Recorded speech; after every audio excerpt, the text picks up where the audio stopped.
And he became a Christian in prison and then started his ministry. And he was asked to speak to a large group of very successful businessmen in a Bible study.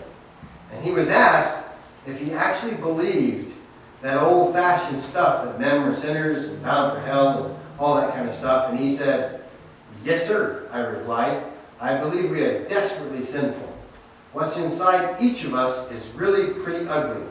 In fact, we deserve hell and would get it, but for the sacrifice of Christ for our sins." Now, one of those businessmen was Mr. Abercrombie, and he himself looked very distressed. "Well, I don't know about that," he said.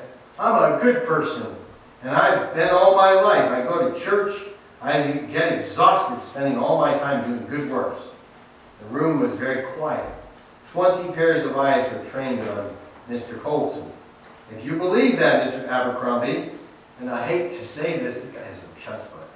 He says, "For you certainly won't invite me back.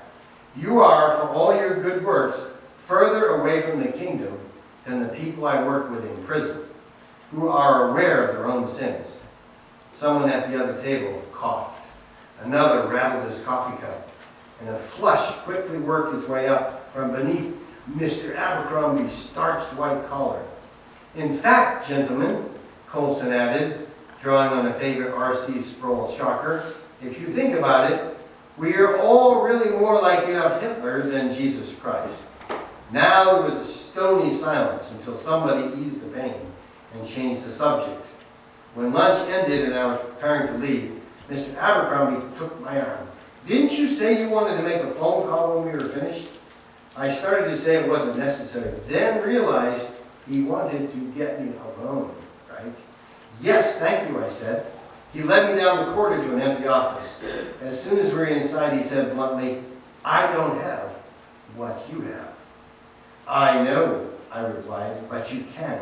God is touching your heart right now." No, he took a step back. "Maybe sometime." I pressed a bit more, however, and moments later we were both on our knees. Mr. Abercrombie asked forgiveness of his sins and turned his life over to Christ. Colson concluded Martin Luther was right. The ultimate proof of the sinner is that he doesn't know his own sin.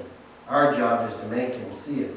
And that is why those religious leaders despised Paul, because he was showing them their own sin. And they're the holy Pharisees and scribes and religious leaders. And they hated him for it. And he wanted them to be like him, converted to Jesus Christ, saved by the grace of God. Let's pray. Father, we thank you for your grace. Lord, that you could take a hardened Pharisee, a killer of Christians like Paul, and see him marvelously converted.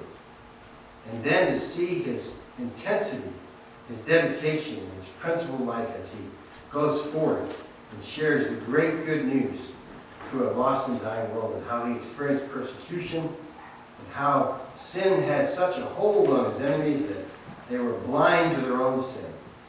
And Father, we thank you because of your grace. You have shown the light and the love of Jesus Christ to us and to the world, that all who believe might have everlasting life.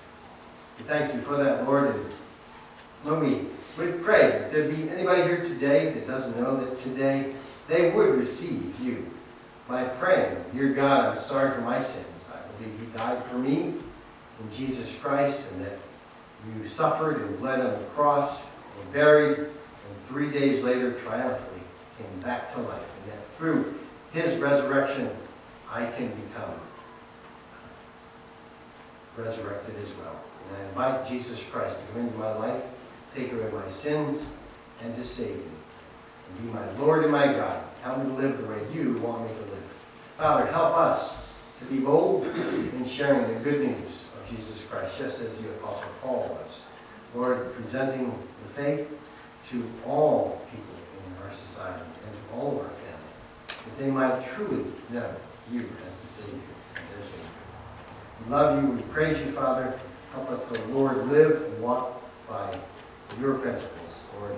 You would not only show us where to walk, but that you would show us your will. Teach it to us, Lord. In Jesus' name, amen. Take the name of Jesus.